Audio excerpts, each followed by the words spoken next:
정말 죄송하지만 평생 잘리지 않을 직업은 없습니다. 네. 앞으로 인공지능을 장착한 로봇이 막 물건을 만들어도 그걸 누군가는 팔아야 돼요. 팔아야죠. 사람을 만나서 눈을 보면서 설득하는 사람, 물건을 파는 사람은 있을 거거든요. 네. 개인적으로 저는 앞으로 사라지지 않을 직업 중 하나는 될 거고요. 이것을 어떻게 잘 네. 나의 어떤 역량으로 만들 수 있는가가 되게 중요하고. 영어책 한 권 외워봤니? 그리고 외로움 수업의 저자이시자 또 MBC PD 활동하셨던 김민식 PD님과 이야기 나누고 있습니다. 사실 또 책을 또 워낙 많이 쓰셔가지고 또 베스트셀러 네. 작가님이시잖아요. 아까 그 영어책 한 권 외워봤니도 많이 팔렸죠. 그거 아까 56세. 그럼 진짜 많이 팔린 건데. 이게 2017년 1월 달 네. 나온 책인데요. 네. 교보문고 당시 실시간 베스트셀러 2위였는데요. 네. 그때 1위가 대통령이 되기 전 문재인 님이 쓰신 네. 대한민국이 묻는다였어요. 아. 근데 누가 그걸 캡처를 해서 대한민국이 묻는다 영어책 한 권 외워봤니? 그래가지고 제가 그거를 이기긴 어려웠을 테니까 사실상 1위. 사실상 1위였겠네요. 근데 그런 작가님을 네. 아주 요즘 강력하게 위협하고 있는 게 챗 GPT 아닙니까? 완전 멘붕이에요. 요즘에 챗 GPT랑 같이 공동 저자로 책 쓰고 있다 이런 작가님들 요즘 진짜 엄청 많던데. 많으실 것 그리고 같아요. 요즘에 그 젊은 엄마들이 네. 챗 GPT 가지고 네. 막 이 아이들한테 뭐 이렇게 알려주는 것도 되게 좋아졌다고 하더라고요. 네. 저희 와이프도 애가 뭐 물어보면 거기다 딱 물어보니까 뭐 쫙 알려준다고. 네. 물론 정확도가 뭐 조금 틀릴 수도 있지만 급속도로 좋아지고 있다고. 부인께 네. 영어책 한 권 외워봤니를 살짝 권해주세요. 네. 왜냐하면 네. 영어로 질문하면 훨씬 더 좋은 퀄리티의 답이 나와요. 그렇군요. 똑같은 질문을 네. 제가 왜냐하면 챗GPT에 제가 물어본 질문이 네. 다독의 비결은 하고 물어봤어요. 음. 그랬더니 집중력이 필요하고 뭐가 필요하고 뭐그래요. 근데 제가 영어로 물어보니까. How to read many books 하고 딱 물어봤더니 얘가 딱 답을 해줬는데 영어로 한 답이 훨씬 더 좋은 답이었어요. 아무래도 영어 기반이니까. 데이터베이스가 더 많으니까. 네. 근데 그 챗 GPT가 요즘 진짜 핫한데 이거 보시고 어떤 느낌이 드셨어요? 작가로서. 그러니까 이제 네. 스멀스멀 드는 생각은 또 망했네. 아니 번역도 하시고 그러니까 통번역도 하시고 네, 작가니까 네. 어찌 보면 챗 GPT의 완전 경쟁 상대에 있을 수도 있는 거 아닌가 이게? 제가 네. 근데 제가 정말 재밌다고 생각하는 건 네. 저는 망했다라는 생각을 정말 많이 해봤어요. 이게 저는 되게 중요해요. 네. 회복 탄력성. 저 20살에 내 인생은 망했다고 생각했거든요. 왜요? 제가 20살에 그 이렇게 대학의 학과가 공대 광산학과, 광산학과, 석탄채굴학, 석유시추공학. 우리나라에서 석유 안 나오는데 석유시추공학. 네.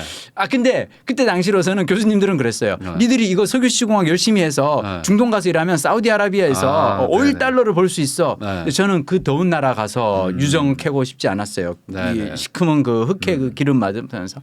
근데 저는 다 떠나서 제가 1987년도에 대학 입학했는데 네. 그 즈음에 나온 결정 중 하나가 우리나라 탄광업 다 망해가니까 강원도 정선에 탄광 마을이 다 이제 경제적으로 어려울 것 같으니까 거기에 특별히 카지노를 만들어주자. 네. 자, 근데 우리나라에서 도박은 완전 불법인데 네. 내가 그걸 보고 오죽 저기가 경제가 어려워질 거라고 생각하면 그렇죠. 카지노를 만들어가면까지라도 사람들을 살려야겠다 할까.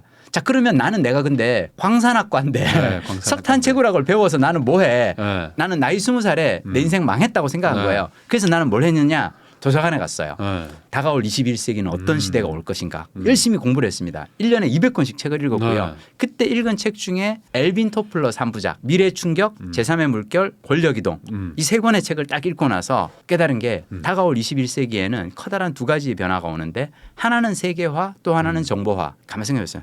세계화 시대에 나에게 필요한 도구는 뭘까? 영어라고 생각했어요. 영어를 잘하면 영어를 글로벌 잘하면 마켓에 나가서 메이드 인 코리아 제품을 팔 수 있으니까. 네. 그래서 저는 미친 듯이 영어 공부를 해서 외대 통역대학원에 들어가서 동시통역사가 된 거예요. 네. 자, 근데 또 나중에 95년도에 제가 읽은 책이 노동의 종말이라고 제레미 리프킨이 쓴 책에서 뭐라 그러냐면 앞으로 컴퓨터에 언어 정보 처리 기술이 발달하면 자동 번역기, 자동 통역 프로그램이 나온다. 또 깨달은 거예요. 내 인생은 또 망했네. 야, 씨, 이제 그럼 난 또 뭐 해야 되지? 네. 그게 95년도 일이에요. 네. 또 망했네. 근데 그때 그 제레미 리프킨이 뭐라 그랬냐면 네. 컴퓨터가 발달하면 언젠가 소설을 인간 대신 컴퓨터가 번역해 주는 날이 올 수도 있어. 근데 아무리 컴퓨터가 발달해도 사람 대신 소설을 쓰기까지는 시간이 더 걸릴 거야. 네. 그때는 챗GPT 전이에요. 네. 챗GPT는 소설도 쓰거든요. 네. 잘 써요. 네. 하여튼 그때 리프킨은 그래서 21세기의 마지막까지 살아남을 직종은 창작자다. 창작자. 근데 19세기, 20세기가 활자 문명의 시대라면 21세기는 영상 문명의 시대니까 미디어 산업의 창작자가 되라 그랬고 네. 95년에 그 책을 읽고 96년도 MBC PD 공채제가 지원을 했거든요. 네. 자 그러면 이제 네. 야 이 사람은 책을 읽고 네. 그래서 다 길을 찾았네 라고 생각하시죠. 아니에요 여러분. 여기서 핵심이 뭐냐면 세계화가 계속 발달하잖아요. 제가 96년도 입사했을 때 저의 경쟁 상대는 KBS, SBS였거든요. 네. 2020년이 넘어가니까 네. 구글, 그렇죠. 넷플릭스, 넷플릭스 디즈니 나오고. 플러스, 네. 뭐 유튜브, 네. 페이스북, 네. 와 세계적인 미디어 강자들이 들어오는데 네. MBC가 맥을 못 추는 거예요. 네. 자 그리고 정보화가 점점 더 발달하다 보니까 옛날에는 온 가족이 거실에 앉아서 TV를 봤는데 이제는 각자 자기 방에서 핸드폰으로 단말기로 보죠. 다 보고 TV 방송사의 영향력은 점점점 줄어들고 자 그걸 깨닫고 네. 난 명퇴해야겠구나. 아. 자 제가 얘기 드리는 건 뭐냐면 네. 챗GPT 시대 있잖아요. 네. 여러분이 무엇을 예상하고 아무리 대비를 잘 해도 어찌할 수 없는 일이 온다.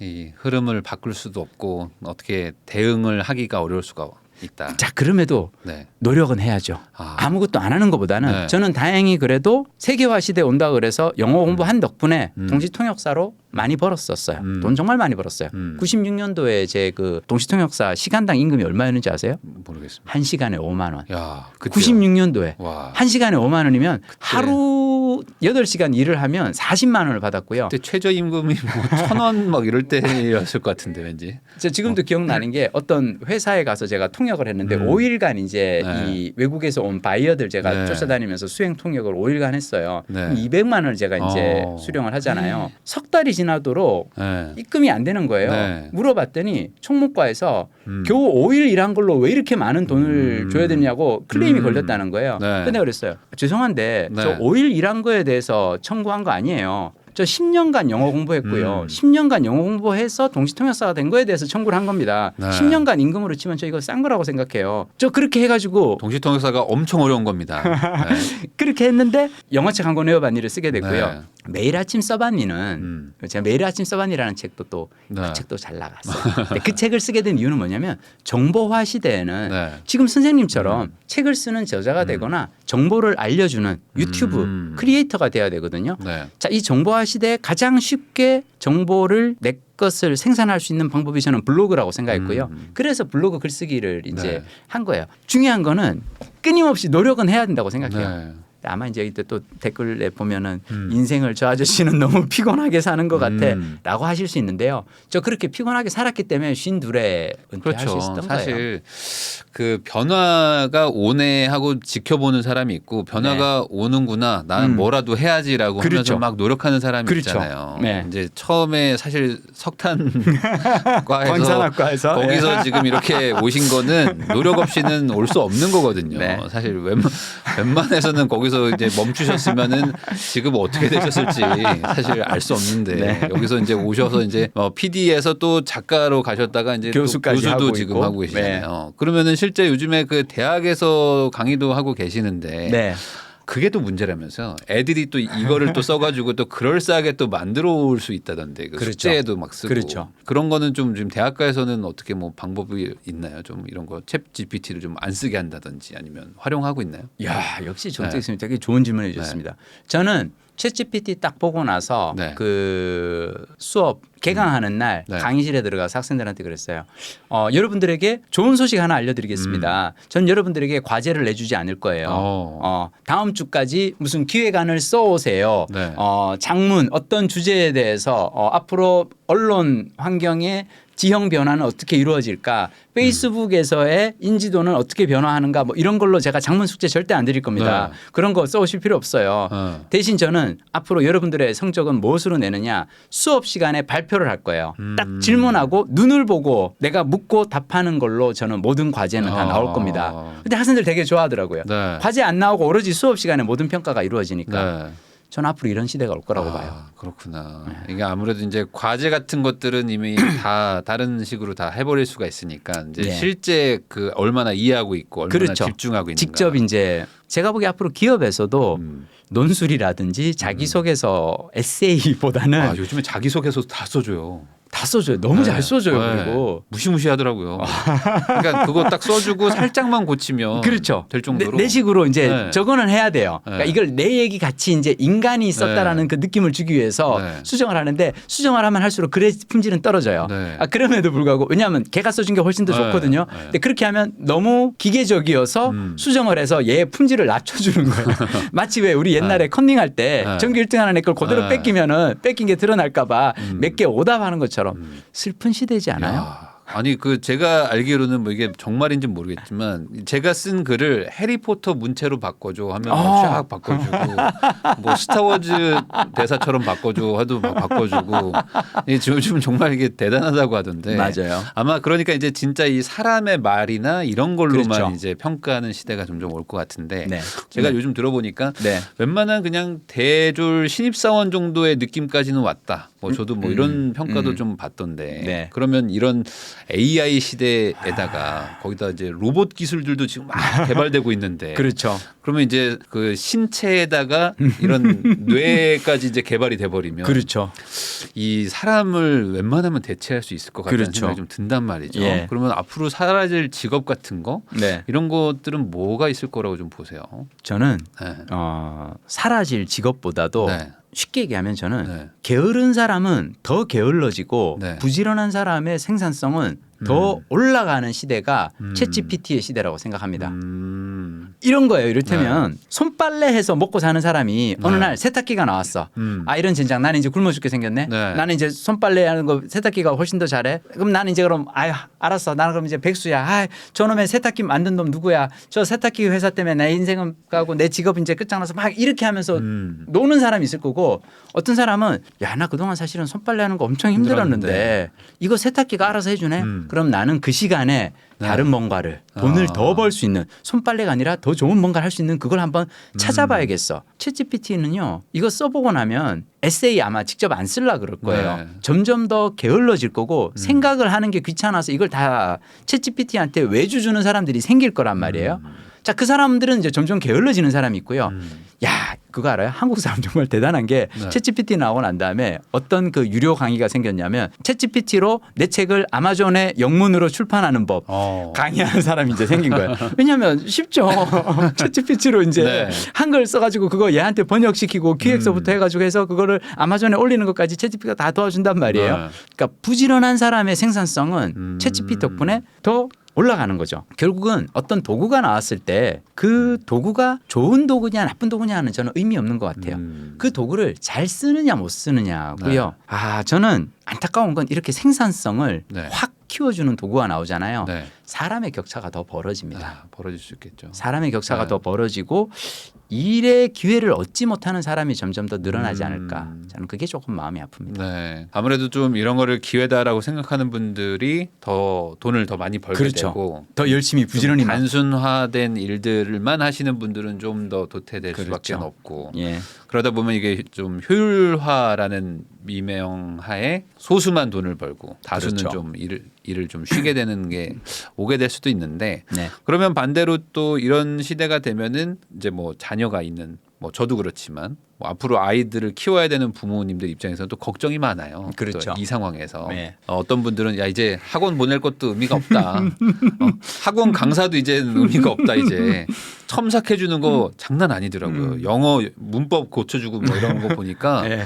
와 이거 뭐 장난 아닌데 이런 네. 느낌까지 드는데 반대로 좀 이제 좀 미래에 이제 직업을 얻어야 하는 아이들한테는 좀 어떤 식으로 좀 아이를 키우면 좋겠다라고 좀 생각이 좀 드세요. 어떤 분이 그러더라고요. 네. 앞으로 네. 평생 잘리지 않을 직업은 뭔가요? 피디님 하나만 딱 그죠. 마치 이거는 누가 정태익 선생님한테 와가지고 무조건 오르기만 할 입지 하나만 딱 찍어주세요. 압구정 현대아파트요. 하나만 딱 찍어주세요. 아니 거기는 제 돈으로는 좀 힘드니까. 그래서 막 이런 그거 같은데 제가 그런 분들한테 얘기를 하는 게 정말 죄송하지만 평생 잘리지 않을 직업은 없습니다. 만약 그런 직업이 있으면 AI 업계에서 저 직업을 대체하는 뭔가를 우리가 빨리 만들어야겠다. 그래야 우리가 돈을 벌 그렇겠죠. 테니까라고 생각하기 때문에 평생 잘리지 않을 직업은 없고요. 다만 제가 평생 해온 일들 중에서 제 삶에 가장 큰 도움을 준 직업이 하나가 있는데 그게 저는 대학 졸업하고 첫 직장에서 영업사원을 일을 했거든요. 왜냐하면 제가 그 광산학과 나와가지고 전공을 살리기 싫었어요. 전공을 살리지 않고 취업할 수 있는 길은 영업이더라고요. 영업은 전공 불문이거든요. 그렇죠. 그리고 모든 사람들이 물건을 사는 건 좋아해도 파는 건 싫어해요. 파는 거 힘들어요. 누구한테 가가지고 돈 좀 주세요. 제가 이런 물건인데 돈 좀 주세요. 이거 얘기하기 되게 힘들어요. 근데 제가 느끼는 건 뭐냐면 앞으로 만약 챗GPT가 디자인 다 하고 그래서 인공지능을 장착한 로봇이 막 물건을 만들어도 그걸 누군가는 팔아야 돼요. 팔아야죠. 사람을 만나서 눈을 보면서 고객님 혹시 요즘 생활하시면서 불편하신 점이 뭐가 있을까요? 뭐가 불편해요. 그 점을 마침 저희가 또 나온 해결해 드릴 수 있는 좋은 서비스가 있습니다. 라고 설득하는 사람, 물건을 파는 사람은 있을 거거든요. 개인적으로 저는 앞으로 사라지지 않을 직업 중 하나는 판매직이 될 거고요. 이것을 어떻게 잘 나의 어떤 역량으로 만들 수 있는가가 되게 중요하고 개인적으로 저는 세일즈 되게 열심히 했었고 즐거웠어요. 한 2년 하고 난 다음에 저희 입사 동기들끼리 이제 세일즈맨 동기들끼리 늘 했던 얘기가 나중에 아이를 낳으면 반드시 이 직업부터 시켜보자. 왜냐하면 사실은 을 중에 을이거든요. 을 중에 을이고 그 젊었을 때 그걸 겪어봐야 그리고 제가 개인적으로 사실 느끼는 건 전 지금도 세일즈맨이라고 생각해요. 책이 나오면 책을 홍보하기 위해서 그러니까 어떤 사람들은 막 그래요. 아유 그 뭐 저자가 책 들고 나가가지고 제가 이번에 새 책 뭐 나왔는데 하고 하는 거 좀 이렇게 없어 보이지 않느냐. 그럼 제가 항상 무슨 얘기를 하냐면 오늘 저녁에 뭘 먹을까를 고민하는 사람은 있어도 이번 주말에 무슨 책 읽을까를 생각하는 사람은 아무도 없다. 이 의식주에 관련된 모든 상품들은 사람들이 열심히 찾아서 그걸 해요. 근데 책은 먹고 사는데 아무 지장이 없기 때문에 필수제는 아니니까 이거는 저자가 팔지 않으면 절대 시장에서 혼자서는 팔리지 않는다고 얘기를 합니다. 항상 나와 있잖아요. 해야 돼요. 자, 지금도 저는 세일즈맨의 자세로 살아가요. 우리가 살아간다는 건 나의 시간이 되었건 내가 만든 무언가가 되었건 그걸 사람들에게 세상 사람들에게 알리는 일인 겁니다.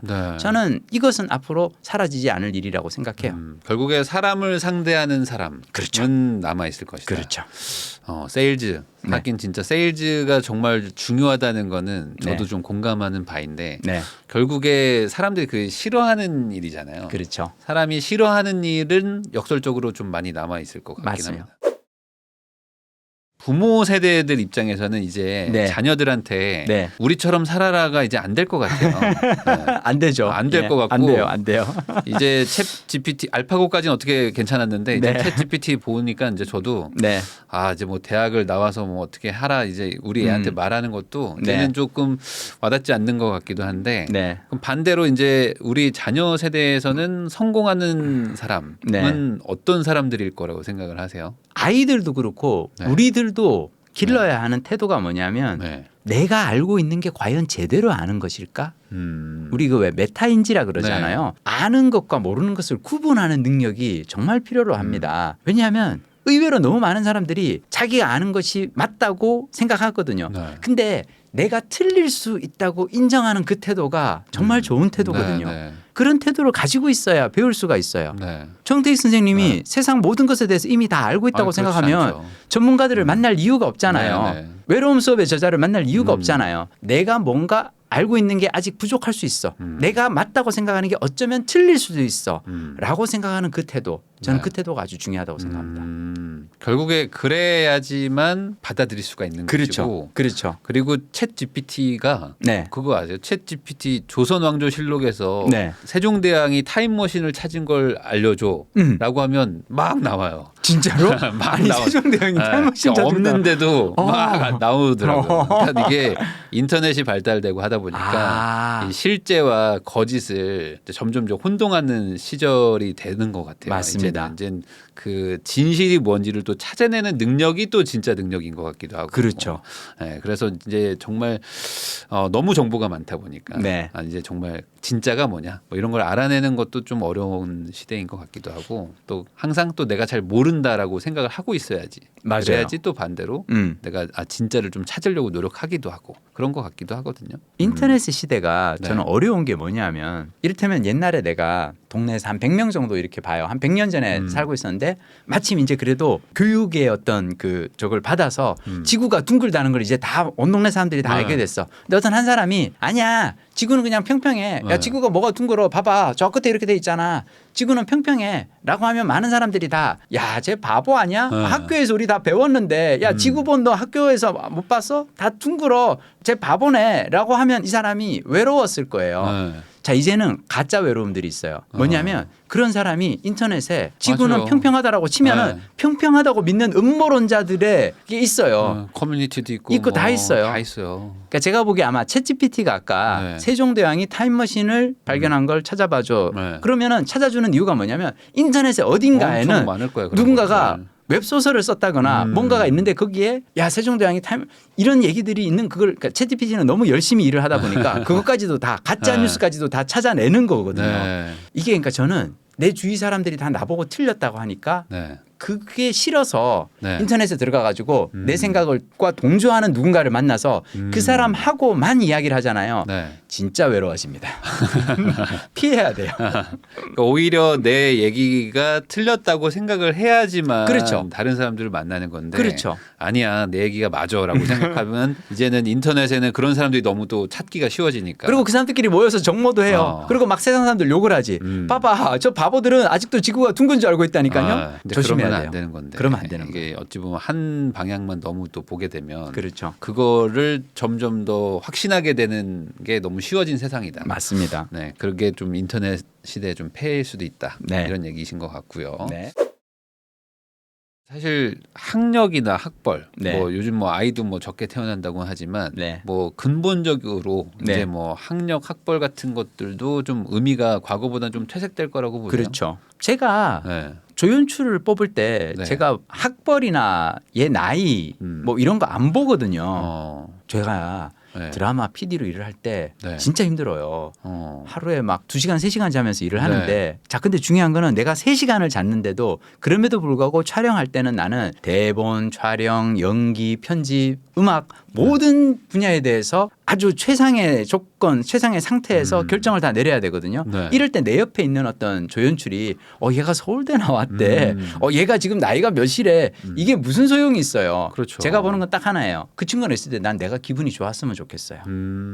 나라는 사람을 유쾌하게 해주는. 그러니까 나한테 뭘 막 맞춰주라는 얘기가 아니에요. 그 친구가 되게 유쾌한 사람이었으면 좋겠어요. 태도가 좋은 사람이고 그 사람이랑 같이 있으면 내가 기분이 좋은 사람이었으면 좋겠어요. 네. 만약 내가 회사에서 어떤 조연출을 배정을 해줬어. 네. 근데 저놈 시키가 나름 뭐 어디서 막 미국에서 무슨 좋은 무슨 명문대 뭐다 유학하고 했대. 나와가지고 막 와가지고 막 그리고 집안도 되게 빵빵하대. 막 그래가지고 막 되게 막 그거 엄청 막 그 좋은 막 외제차 몰고 다니면서 막 되게 한데 쟤만 나타나면 나 왠지 기분이 나빠. 네. 나 일할 때 나 저놈 와가지고 막 옆에서 막 이상한 말도 안 되는 소리 할 때마다 나는 짜증이 나. 그러면 나의 생산성이 떨어지거든요. 프로와 아마추어의 가장 큰 차이는 뭐냐면 자신의 기분이나 네. 감정 상태에 영향을 받으면은 아마추어고요. 네. 받지 않으면 프로잖아요. 네. 내가 아무리 집에서 애하고 막 싸우고 나왔어도 회사 와서는 내 할 일을 다 해. 내가 주식 들어가 봤더니 시세가 막 그 했어도 그래도 일은 내 할 일은 다 해. 네. 이런 사람이잖아요. 저는 기본적으로 학벌 나이 이런 거 중요하지 않고요. 앞으로는 좋은 태도를 가진 사람이 저는 되게 중요할 거라고 생각하고요. 네. 그런 사람으로 자라나기 위해서 우린 뭘 해야 될까? 네. 자, 기본적으로 다른 사람 만났을 때 기분 좋게 해주는 사람은 어떤 사람이 그런 줄 알아요? 어떤 사람입니까? 그 사람이 기분이 좋으니까 그런 거예요. 내가 기분이 좋을 때 다른 사람을 기분 좋게 해주지 네. 내가 기분이 그지 같은데 그렇죠. 그건 맞죠. 솔직히 내가 아니 그런 분들도 있어요. 내가 기분이 아무리 그지 같아도 남을 기분 좋게 해줘야 되는 분들이 있어요. 그거 아주 힘든 노동이에요. 감정 노동이죠. 네, 우리가 흔히 네. 얘기하는 그건 네. 감정 노동이고 갑질의 대상이 될 수도 있는 거고 내가 평소에 기분 좋게 즐겁게 살 수 있어야 되고요. 자 그러기 위해서 제가 부모들에게 항상 하는 얘기는 뭐냐면 아이가 어떤 일을 할 때 즐거운가 그걸 잘 봐주셨으면 좋겠습니다. 네. 그럼 이제 부모님들이 그래요. PD님 그런 말 하지 말아요. 우리 아들 뭐 할 때 제일 즐거운지 알아요? 게임하고. 게임할 때 제일 네. 즐겁고요. 막 이게 스마트폰 보면서 막 내가 보기엔 뭘 이상한 말도 안 되는 뭘 이렇게 이럴 때 즐거운데 그러면 걔 그거 하도록 그냥 놔두란 얘기예요? 그럼 제가 얘기를 합니다. 어머니 그 아이가 날 때부터 그렇게 스마트폰 게임을 했을까요? 날 때부터 막 이것만 했을까요? 저는 아마 그 아이가 그렇게 하는 이유는 딱 하나라고 생각합니다. 얘가 여유 시간이 없어요. 학교 갔다 와서 바로 학원 가고 갔다 오면은 선행학습하고 과외하고 과제하고 그리고 하루에 딱 10분 20분 시간이 남는데 그 10분 20분 시간이 날 때 나는 책을 읽어야겠다. 나는 나가서 친구랑 공차기를 해야겠다라고 할 수가 없어요. 왜냐? 이미 나는 방전 상태야.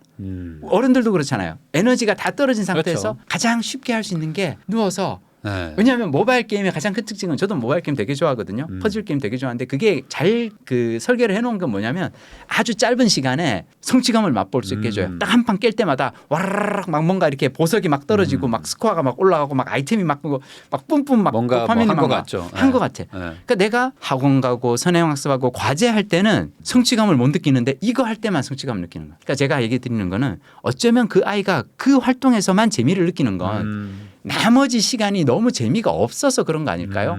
요 재미없는 시간을 조금 줄이고 아이를 여유 있게 심심하게 만들어 봐라. 그러면 그때 아이가 하는 게 아이가 진짜 좋아하는 일이고 그게 어쩌면 아이의 진로에 연결되는 활동일 수 있다라고 얘기는 하는데요. 네. 쉽지는 않아요, 이게.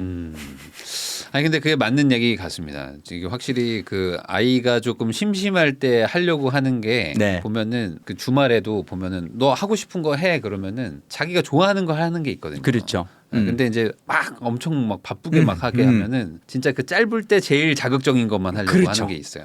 진짜 그렇죠. 자기가 좋아해서 하는 게 아니에요. 예. 그러니까 요것도 아마 듣는 분들도 아 우리 애는 게임만 해요 그거는 아마 엄청 막, 사실은 막 잡아 돌린 거지. 제가 사실은 네. 예전에 이제 네. 너무 슬펐던 게 네. 그 제가 이제 술 담배 커피를 안 했는데 그 이유 중 하나 뭐냐면 PD들이 너무 바쁘잖아요. 네. 막 밤 10시 11시까지 편집을 해요. 그러다 보니까 이분들이 술을 마시러 가면 어떻게 하냐면 폭탄주를 돌리는 네. 거예요. 세상에 막 그 좋은 발렌타인 몇 년산을 가지고 맥주를 섞잖아요. 외국 맛이 사람들은 느껴지지도 보면은 미쳐요. 막 영국의 그 이렇게 몰트 위스키 막 이런 거 좋아하는 분들은 아니 그거를. 왜 저 좋은 향을 왜 네. 맥주 근데 왜 그러냐면 우리가 시간이 없으니까 빠른 시간 내에 빨리 취하려고 하는 거잖아요. 네. 저는 아이들도 비슷할 거라고 생각해요. 아이들이 너무 바쁘면 어렵죠. 네. 빨리 그냥 게임이나 하고 빨리 자야겠다 이렇게 생각할 수도 있겠죠. 그렇죠. 예. 그럼 마지막으로 또 저희 구독자들 중에 또 2030 세대 아직 뭐 취업 안 한 분들이나 이제 네. 뭐 사회 초년생인 분들도 좀 많아가지고 네. 이런 분들이 이제 앞으로 뭐 챗 GPT를 비롯해서 인공지능, 뭐 AI, 뭐 로봇 기술들 앞으로 점점 더 사람이 아닌 것들이 이제 사람을 대체하는 시대가 올 텐데 이런 시대에 어떻게 좀 살아가야 될지 한마디 좀 조언을 해주시면 좋을 것 같습니다. 감히 제가 드릴 수 있는 조언은 없고요. 네, 그 그람시의 격언이 있는데요. 네, 이성으로 비관하되 의지로 낙관하라. 저는 이 말을 참 좋아하는 게 네. 개인적으로 저는 책을 정말 많이 읽거든요. 네. 그렇게 많이 읽다 보면 점점점 우울해질 수 있어요. 와 세상이 이렇게 많이 하고 답이 없네라고 생각할 수 있는데 그럴 때마다 저는 의지로 낙관하려고 해요. 자 그리고 어쩌면 여러분 세대는 저는 복받은 세대라고 생각해요. 네. 할아버지 세대는 죄송해요 이런 얘기하면 꼰대 같은데 전쟁 그렇죠. 겪고 전쟁 겪었죠. 진짜 완전히 다 같이 그냥 초토화된 상태에서 아무것도 없는 그런 상태에서 산업화의 역군으로서 가난한 사람들이 그래도 먹고 사는 걱정 없는 나라를 만든 게 할아버지 세대였고 네. 아버지 세대는 막 그래도 군부 독재 표현의 자유가 없던 그런 군부 독재 시대에 그래도 민주화 투쟁해서 네. 이제 정치 선진국을 만든 분들이 아버지 세대란 말이에요. 그리고 여러분은 이제는 세계의 무대에 총화잖아요. 여러분 또래들이 이제 막 BTS며 뭐 손흥민이며 전 세계적으로 활동하는 이런 사람들이 나오잖아요. 우리 바로 옆에도 막 이 부동산 정보 가지고 100만 구독자 달성하는 이런 분들도 나오고 노력해서 뭔가를 할 수 있는 세대가 왔단 말이에요. 네. 그런 시대가 왔단 말이에요.